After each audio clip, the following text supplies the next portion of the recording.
Hey, boss ladies. Welcome back to another episode of the Hey, Boss Ladies podcast. I have the boss lady herself, Leslie Clark, founder of GYST Business. Hey, Leslie, how are you doing today? I'm good. How are you, Candace? I'm doing well. So tell everyone who you are and what you do. So I am the founder of Just Business, and my business stands for Get Your Together. And that's what GYST stands for. And I help entrepreneurs work on things that they love. And I take things off of their plates that they don't love. I help them with thriving businesses by taking off things off of their plates so that they can thrive and do what they love. I love it. I love it so much. We're going to have a really good conversation. So tell us, how did you get to boss status? What was that journey like for you? Yeah, so I was a teacher first. That was my first thing out of the hat when I came out of college. And from that education standpoint, did teaching for a long time and then moved into business about 10-ish years ago. And then started working for myself originally back in 2018.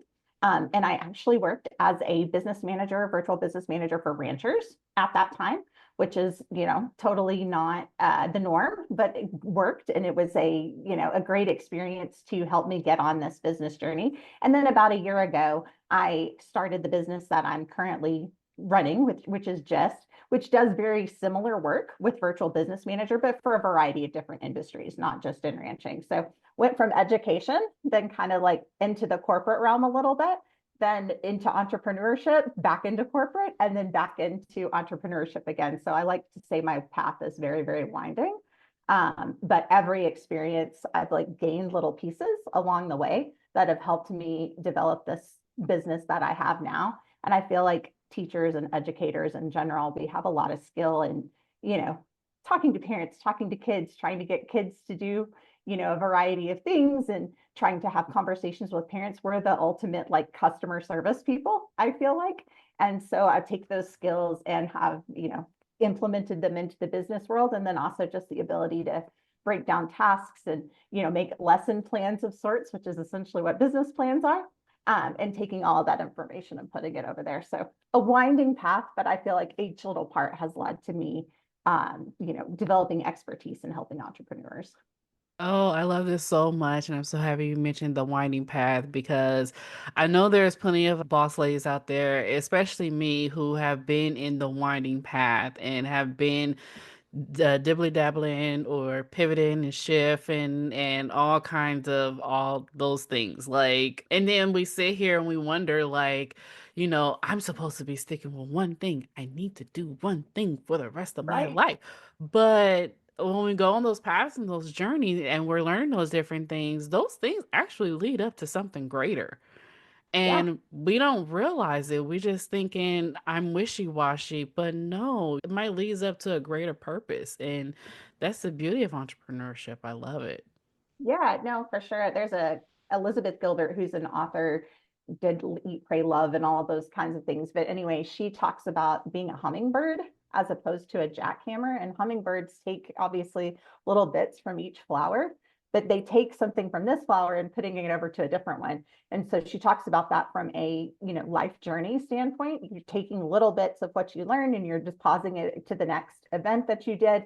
And then all along the way, you can see where your touch has essentially come through all the different paths that you've taken, but you're pollinating essentially as you go, as opposed to a jackhammer who's just, kind of sitting in one place and doing one thing. And there's some great benefit to that too. But I think we need both kinds in the world who are out there, some people who are, pollinating everywhere, and then those who are deciding to really specialize down.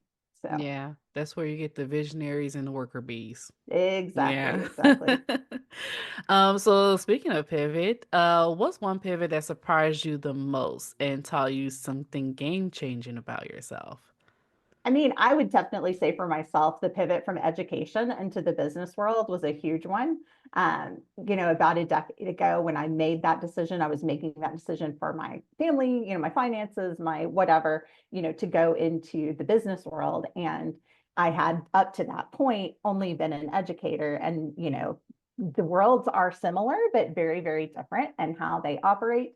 And so, making that pivot from one industry to a completely different one was difficult, but I also started finding so many commonalities between the two things. And so it surprised me how much similarity there was, even though obviously the delivery of what you're doing day to day is very different. It it is not it is not so different in dealing with customers, dealing with clients, dealing with fellow business owners, things of that nature, than dealing with kids day to day. There's really a lot of similarities. I mean, we're all grown children, right? And so there's ways that we all need to be talked to and helped and nurtured and all those kinds of things. So there was a lot of commonality there, but it was a shock, there for a while where um, I really had to figure out what are the skills that I have that can transfer into this world and how can I appropriately market those so that I can, maximize what I'm doing. I love that. And it's so funny you mentioned that. I was in a networking session yesterday, and we was in a breakout room, and it was a teacher. She was in education, and she was like, I've been in education. I don't know if I'm going to go back or if I'm going to actually do my own thing. But she's like, I want to do coaching, but I need to get my certification or something like that. I said, girl, no, stop that.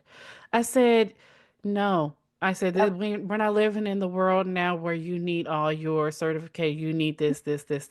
If you want to shift and pivot, you take those skills that you have and you can implement it and do it yourself.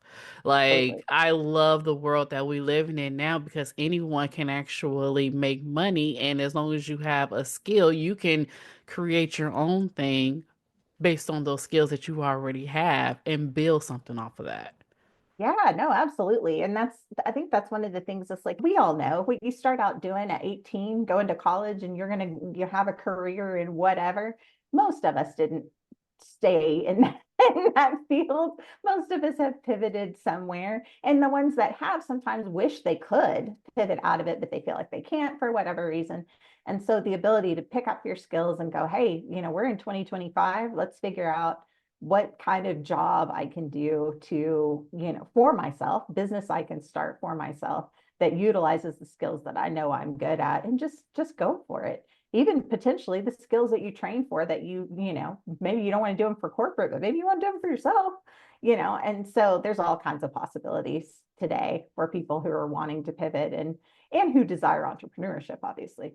And they can Yeah. always talk to me, and then they talk to you about their podcast needs, and we can help them out. We can get them into a great place, and you know, get them a business. Yes, definitely. I love that. Thank you for that shout out. I love it. All right, so we're going to talk about the Freedom Compass. Is a delegation tool and is borrowed from Michael Hyatt. Can you walk through that and like give us a quick snippet or example of what that tool is like? Yeah, absolutely. So if in your mind you picture a circle, and that circle is divided with an X through the middle of it into 4 segments. And that top segment is the segment of things that you absolutely love. Michael Hyatt calls it the desire zone. Those are the tasks and the things that you're like, man, if I could do this all day, I would be so happy. I'd be a really happy human. And then there's 2 other segments over to each side. One is called the disinterest zone. And it's things that maybe you're good at, maybe something you trained for in school, you're really good at, but it's not something you want to do. It's not something you want to spend your time doing. So there are things that come over here. And then there's things called the distraction zone. And the distraction zone are maybe things you want to get good at, but you're not good at yet. You're not proficient, but you're like, man, I'd really love it if I could be really good at graphic design or whatever. And then the very bottom section is called the drudgery zone. That is the zone of things that you hate doing, no desire to do them, no proficiency in doing them. But as we know, as an entrepreneur, there's a ton of tasks that have to get done, and we're the only ones there. So that compass, what I help people do is walk through their daily lists of tasks first. So I get them to write down, what are you doing during the day? And list it as if it's a grocery list of sorts. What are the things that you're doing? And on that list, take those and put them in this section of the compass. Which area do they go into? And then we do the same thing from a monthly perspective. What are the monthly tasks that you have to do, whether it's reconciling QuickBooks or whatever it is? And then same thing with quarterly, annually, whatever you need to do. We start though with that daily list and put those in those different segments. And what I do is I take whatever is in your drudgery zone and I'm like, okay, I'm going to take that on. Let's figure out ways for you to delegate those tasks off of your plate. And then you're focusing on the top 3/4 of the compass. And that frees your mind up knowing somebody has taken those. Somebody is taking that off your plate. They're taking care of it. And then the freedom people feel, that's why it's called the freedom compass. The freedom you feel once things are starting to get taken off your plate, you're like, man, what else can I delegate? And so then they start looking at those other two sections and they're trying to figure out, okay, what in there can I move down so that I can delegate and get off my list? Because as we know, the way you thrive is by doing the thing that you love. Nobody is thriving by sitting around and reconciling QuickBooks if you hate reconciling QuickBooks. But if that's something you love and you love accounting, then maybe your drudgery zone is developing marketing materials or whatever it happens to be. So I work with entrepreneurs to help them figure out what their task lists are and then take those drudgery zone items off. It's essentially task management for all wants and purposes, but it provides a visual that they can clearly see. Oh, this is why I'm spending so much time every day. And I feel like I either am not enjoying it or I'm not getting anything done because you're spending all this time thinking about all the stuff you have to do instead of going, hey, why don't I give somebody else that task? Or why don't I give AI that task? Why don't I, whatever. So yeah, that's the freedom compass. And like say, I've just found most people are not used to delegating and they're not used to delegating effectively. And they know they need help, but they don't know what they need help with. And so this tool helps us have that conversation without being like, oh, what do you do every day? Because people are like, I don't know what I do every day. I have no idea what I'm sitting around doing. But if we have a tool and we have something that you can actually look at, put tasks in different areas, sometimes you realize, oh, wait, this isn't that hard. I could delegate these things off and free my time up. So I yeah, love it. yeah. I love it. I was like, ooh. I was thinking now, I'm like, what is it that I don't like doing in my Right. business right now? It's hard. It is so hard for me to delegate. I'm telling you, because the thing of it is with us entrepreneurs is it's our baby. Yep. And it's not gonna be right unless we actually do it. Because then if we do it, we know it's done right. So that's why it's so hard to like delegate and give it out because you have that fear that it's not gonna be like how we would do it. Yep, And exactly. so we get burnt out all the Yeah. time. Yeah, Yeah. because we're tired and we don't, we're trying to do everything and you're not good at everything. That's just reality. I mean, there's nobody who's sitting around that are good at everything an entrepreneur needs to do. There's no way. You can't be. And so, yeah, no, that's what everybody's doing is they're just burning themselves out trying to pretend they're good at something and or trying to pretend they can do it all. And it eventually wears out. It gets tiring. So Yeah, yeah. I think I'm probably gonna be getting there pretty soon. It's coming quick for me, guys. It definitely is. understood. Awesome. Okay, so as you know, here at Hey Boss Ladies, we're all about connection and collaboration. What type of collaborations are you looking for right now, and how can people connect with you? Yeah, absolutely. So my website is just business, GYSTbusiness.net. That's the easiest way to find out about my services and find out about things like that. I'd love to connect with any entrepreneurs that are feeling overwhelmed and need help. I offer a variety of different services, whether it be monthly retainer or whether it be, hey, I just need a day's worth of help so I could feel like I'm not drowning. I've done that as well. So, those are the kind of like clients I'm looking for. As far as collaboration, I'd love to hear other people's stories of entrepreneurship, even if maybe we're not a fit for a working relationship at the time. I've heard some amazing stories of people who are starting businesses of all different kinds and running really successful businesses that no one ever, I had never heard of anybody doing. And I love to hear those stories.